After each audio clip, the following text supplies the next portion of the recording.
To conceptual chemistry channel. आज हम लोग डिस्कस करेंगे अरहीनियस कॉन्सेप्ट। अरहीनियस कॉन्सेप्ट के मुताबिक एसिड क्या होता है, बेस क्या होता है। फिर अरहीनियस कॉन्सेप्ट के बाद ब्रोंसन एक कॉन्सेप्ट क्यों आया और ब्रोंसन कॉन्सेप्ट के बाद लीविस कॉन्सेप्ट क्यों आया, जबकि हमारे पास अरहीनियस कॉन्सेप्ट ऑलरेडी अवेलेबल है। तो ऐसी क्या वजूहत बन गई कि ब्रोंसन कॉन्सेप्ट आ गया, और ब्रोंसन के बाद ब्रोंसन की क्या लिमिटेशन थी कि लीविस कॉन्सेप्ट आ गया। लेकिन इन सब को समझने से पहले हम लोग आज डिस्कस करेंगे अरहीनियस कॉन्सेप्ट।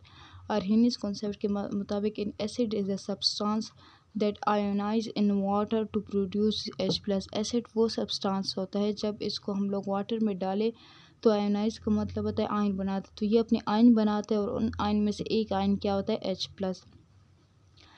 दूसरे वर्डिंग में हम लोग ये कह सकते हैं कि एसिड ऐसे सब्सटेंस होता है जब उसको हम वाटर में डालें या वाटर उसमें ऐड करें तो वो ब्रेक हो जाता है और क्या बना लेते हैं आयन, जिसे आयोनाइजेशन प्रोसेस भी कहते हैं कि आयन बना लेते हैं। उन दोनों आयन में से एक आयन क्या होता है H+, या दूसरे या ये भी कह सकते हैं H+ प्रोड्यूस करता है। फॉर एग्जांपल यहाँ पे हमारे पास HCl है, तो HCl एक सब्सटेंस है। कोई हमसे पूछे कि अरहीनियस एसिड है या बेस, तो हम लोग इसकी आइडेंटिफिकेशन अरहीनियस कॉन्सेप्ट के मुताबिक करेंगे। कैसे, जब हम लोगों ने इसको उसमें वाटर ऐड किया या वाटर के साथ इसे रिएक्ट किया तो हमारे पास क्या दो आयन बन गए, मतलब HCl क्या हो गया, आयोनाइज हो गया। सिंपल वर्ड में HCl ब्रेक हो गया, टूट गया। क्या दिया, H+ दिया और Cl नेगेटिव। तो अब इन दोनों आयन को हमने देखना है कि इनमें से अरहीनियस जो कहता है कि एसिड है वो किस बेस पे कहते हैं, किस आयन की बेस पे कहते हैं, तो H+ की बेस पे कहते हैं कि अगर H+ रिएक्शन में प्रोड्यूस हो गया, आयनाइज हो गया, H+ बन गया तो वो क्या होगा, एसिड होगा। तो यहाँ हम लोग देखते हैं HCl जब ब्रेक हुआ, आयनाइज हुआ तो इसने क्या प्रोड्यूस किया, एक H+ प्रोड्यूस किया और एक Cl नेगेटिव। तो according to Arrhenius concept HCl is acid. और दूसरी बात ये है कि ये जो एरो जो है ये किस चीज़ के लिए, रिवर्सिबल रिएक्शन की। पिछली वीडियो में मैंने बताया था कि हमें कैसे पता चलेगा कि कौन सा रिएक्शन रिवर्सिबल है या इरिवर्सिबल। तो यहाँ पे दो एरो है, इस it mean this reaction is reversible. यानी जब H+ और Cl नेगेटिव ये आयनाइज हो गए तो ये दोबारा से ये आयन क्या हो जाएंगे, कंबाइन हो जाएंगे और हमारे पास दोबारा से HCl बन सकता है। सेकंड एग्जांपल की तरफ आते हैं। ये है सल्फ्यूरिक एसिड H2SO4। जब इसकी हमने आयोनाइज किया यानी वाटर ऐड किया तो इसने क्या दिया, 2H+ और SO4 नेगेटिव। तो इस अकॉर्डिंग टू अभी हम लोग ने क्या करना है कि इसके रिएक्शन में देखना है कि H+ हमें यहाँ पे मिला या नहीं। तो यहाँ पे हमें H+ मिला, अरहीनियस कॉन्सेप्ट के मुताबिक ये क्या होगा, एसिड होगा, क्योंकि ये जब वाटर में आयोनाइज हुए इसने हमें H+ दिया है। अच्छा, और यहाँ पे आप लोगों ने बिल्कुल कंफ्यूज नहीं होना कि यहाँ पे 1H+ है, यहाँ पे 2H+ है। अरहीनियस अरहीनियस जो एसिड बताता है उसकी आइडेंटिफिकेशन सिर्फ H+ पे है। ये नहीं है कि अगर 1H होगा तब भी ये एसिड होगा, 2H होगा तब एसिड नहीं हो सकता, ऐसे कुछ नहीं है। अरहीनियस सिर्फ ये कहता है कि जब अगर वो जो सब्सटेंस है उसे वाटर में ब्रेक हो जाए, आयोनाइज हो जाए और हमें H+ आयन दे दे, दूसरा जो भी आयन है, जैसे यहाँ पे Cl नेगेटिव है, यहाँ पे SO4 नेगेटिव है, तो इसके साथ हमारा कोई काम नहीं है। हमने सिर्फ ये देखना है कि H+ मिला है या नहीं। तो यहाँ पे H+ मिले, दोनों रिएक्शन में ये एसिड है। नीचे वाले में 2H+ है, मतलब 2H+ हमें मिले। ऊपर में 1H है, जो 1 हम लोग लिखते नहीं हैं, ऊपर में एक H+ है। तो दोनों रिएक्शन में हमें H+ मिला है। कितने मिले इससे हमारी कोई गर्ज नहीं, कोई मतलब नहीं। हमने सिर्फ ये देखना है कि H+ मिले या नहीं। तो अगर H+ मिले तो वो क्या होगा, एसिड। अगर नहीं मिला तो हमें क्या वो क्या, तो उससे हम लोग कहेंगे ये अरहीनियस एसिड नहीं है। सो अरहीनियस एसिड के मुताबिक ये दोनों जो एग्जांपल है ये क्या है, एसिड होंगी। अरहीनियस कॉन्सेप्ट के मुताबिक ये दोनों एसिड हैं। आई होप आप लोगों को यहाँ तक क्लियर होगा। अब आते हैं बेस की तरफ। A substance that ionize in water to produce OH negative hydroxide ion.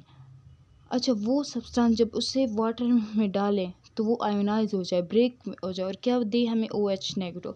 मतलब वाटर में ऐड करने से पहले करें तो हमें एक OH नेगेटिव आयन मिले तो उसे हम लोग क्या कहेंगे, वो बेस होगा।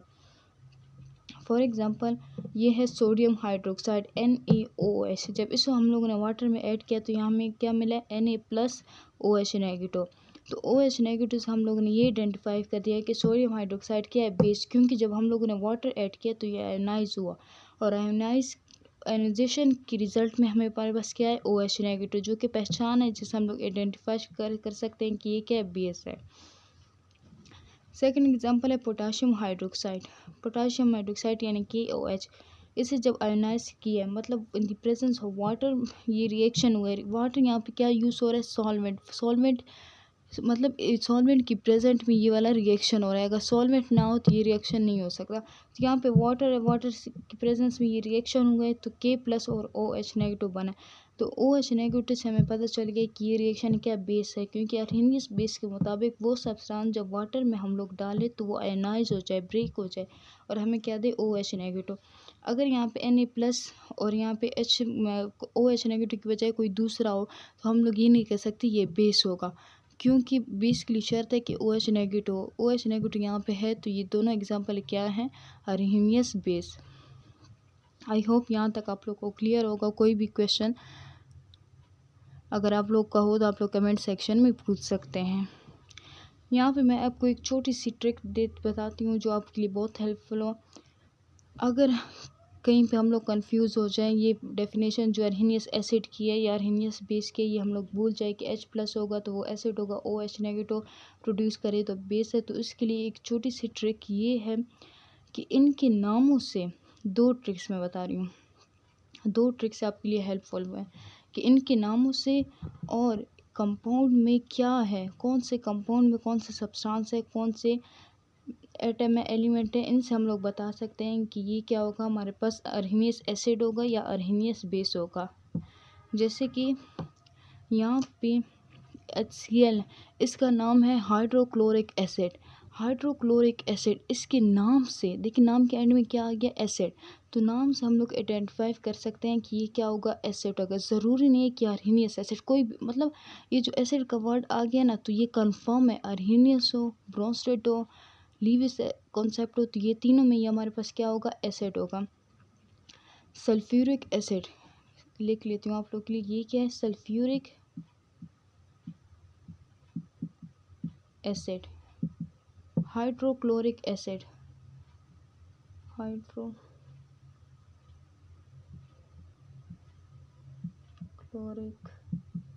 एसिड, तो ये देखिए यहाँ पे हाइड्रोक्लोरिक एसिड हो गया, ये सल्फ्यूरिक एसिड है। दोनों के नाम में एंड पे आ गया एसिड। एसिड क्या बताता है, एसिड खुद आइडेंटिफाई करा है कि ये वाला जो कंपाउंड है ये हमारे पास क्या है, एसिड। जिस कंपाउंड के नाम के आखिर में एसिड आ जाए तो ये तो जाहिर है, कंफर्म है कि वो कंपाउंड क्या होगा, एसिड। अब ये जो एसिड है ये ज़रूरी नहीं है कि ये सिर्फ क्या होगा, अर्हेनियस कॉन्सेप्ट के मतलब ये सिर्फ अर्हेनियस एसिड नहीं होगा, ये ब्रोंस्टेड एसिड भी होगा और लीविस एसिड भी होगा। तो ये तीनों जो कॉन्सेप्ट, इन तीनों के मुताबिक ये हमारे पास क्या होगा, HCl हाइड्रोक्लोरिक एसिड, ये क्या है, एसिड। सल्फ्यूरिक एसिड भी क्या है, एसिड है। तो कहीं पे आप लोग ब्रोंस्टेड कॉन्सेप्ट भूल जाए, लॉरिक कॉन्सेप्ट ना, लीविस कॉन्सेप्ट भूल जाए, तो आप लोग को डायरेक्ट इनके नामों से, अगर आपको नाम आते हैं तो आप बता सकते हैं कि ये एसिड है या बेस है, क्योंकि इनके नाम के आखिर में एसिड आ गया। अच्छा, बेस के लिए क्या शर्त है, बेस जो है ये इसका नाम होता है sodium hydroxide. Sodium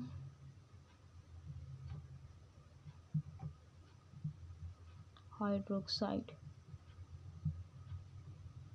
and this one is potassium hydroxide. तो अभी एसिड का हमें कैसे पता चला है, नाम से कि उनके एंड में आ गया एसिड। तो जाहिर है जब नाम के एंड में बता रहे हैं, नाम खुद बता रहा है कि मैं एसिड हूँ, तो मानना तो चाहिए। तो इसी तरह यहाँ पे हाइड्रोक्साइड, इनके जो बेस होते हैं उनके एंड में ये नहीं लिखा होता कि ये बेस है, उनके एंड में वर्ड आता है hydroxide, this word come in the end of the base. तो इस वर्ड से हमें पता चलता है ये हमारे पास क्या है, बेस। अगर आपको इस तरह कोई दिया गया sodium hydroxide, potassium hydroxide, magnesium hydroxide, MgOH ये वाला, फॉर एग्जांपल आपको कोई ये दे दे और कहे कि ये हमें बताएंगे ये एसिड है या बेस है, तो आपसे अर्हेनियस कॉन्सेप्ट लेट सपोज भूल गए, या आप कंफ्यूज हैं कि ये ब्रोंस्टेड कॉन्सेप्ट के मुताबिक एसिड है या बेस है, या लीविस कॉन्सेप्ट के मुताबिक एसिड बेस है, आप बता नहीं सकते, तो आप इसके नाम से इसके नेम से आप बता सकते हैं कि एसिड है ना, सॉरी बेस है, क्योंकि इसके नेम के एंड में क्या आएगा, hydroxide. The word hydroxide represent that this compound is base. अब ये बेस तो है, लेकिन ये कौन सा बेस होगा, ये अर्हीनियस बेस भी हो सकता है, ब्रोंसेड बेस भी हो सकता है, लीविस बेस भी हो सकता है, मतलब तीनों। लीविस, कोई आपको ये बताए कि मैग्नीशियम हाइड्रोक्साइड मुझे बताएं कि लीविस बेस है या नहीं, तो आप डायरेक्ट आसानी से कह सकते हैं। लीविस कॉन्सेप्ट का आपको इतना आइडिया ना भी हो तो आप बता सकते हैं कि magnesium hydroxide is Lewis base because it's name present that this compound is base.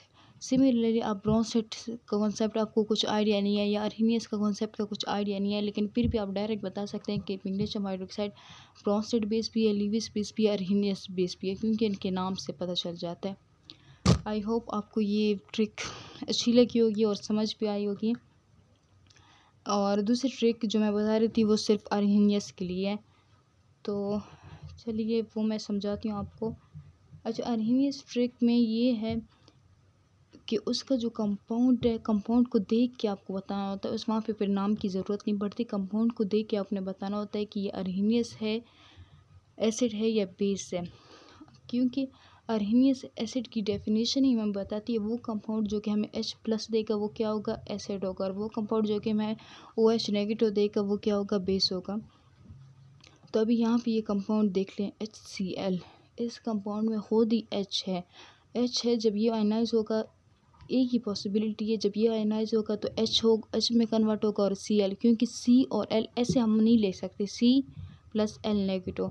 चलो C तो कोई सपोज कर लेगा कार्बन, L- से कौन सा एलिमेंट बनता है, तो ये हम लोग नहीं लिखते, असल में ये क्लोरीन है, Cl- साथ में लिखना होता है। तो HCl की सिर्फ यही एक पॉसिबिलिटी है कि ये किस में आयनाइज हो, H+Cl- में। तो हम लोगों ने कंपाउंड से बता दिया कि कंपाउंड में H है, तो जब ये आयनाइज होगा तो ये Cl और H अलग दूर हो जाएंगे, जब दूर होंगे मतलब आयन बन जाएंगे, तो तभी ये क्या होगा, एसिड होगा। और ये H2SO4, यहाँ पे भी H है, जब कंपाउंड में H हो तो आयनाइज का क्या मतलब है, इतने इसके जो कंपाउंड है वो अलग अलग हो जाए, कंपाउंड की जो एटम है, सॉरी कंपाउंड की जो एटम है वो सारे अलग हो जाए। अगर कंपाउंड में H है तो इसका मतलब है वो वाला कंपाउंड क्या है, एसिड है, बगैर ये रिएक्शन किए आप बता सकते हैं। इसी तरह अगर कंपाउंड में क्या है, OH है, तो आप लोग क्या कह सकते हैं कि ये कंपाउंड क्या है, बेस है, बगैर रिएक्शन किए, क्योंकि यहाँ पे देखिए OH है तो ये कंपाउंड क्या होगा, ये बेस होगा, अर्हीनियस बेस। इसी तरह ये कंपाउंड OH है तो यहाँ पे हम लोग क्या कह सकते हैं कि ये कंपाउंड क्या है, बेस है, क्योंकि इसके स्टार्ट में OH, अगर यहाँ पे OH ना होता तो हम नहीं कह सकते थे कि ये क्या है, बेस है।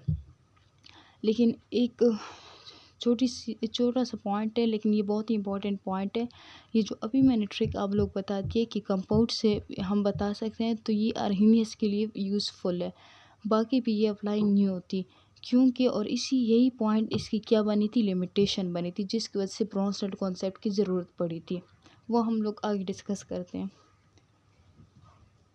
आई होप आपको यहाँ तक क्लियर होगा। अगर किसी किस्म के भी कोई क्वेश्चन हो इस टॉपिक से रिलेटेड, या आपको लगे कि स्पीड वीडियो बनाने में थोड़ा मसला, स्पीड आगे पीछे हो, तो आप कमेंट सेक्शन में बता सकते हैं। नेक्स्ट पार्ट में या नेक्स्ट वीडियो में हम इसकी लिमिटेशन पढ़ेंगे। तो थैंक यू।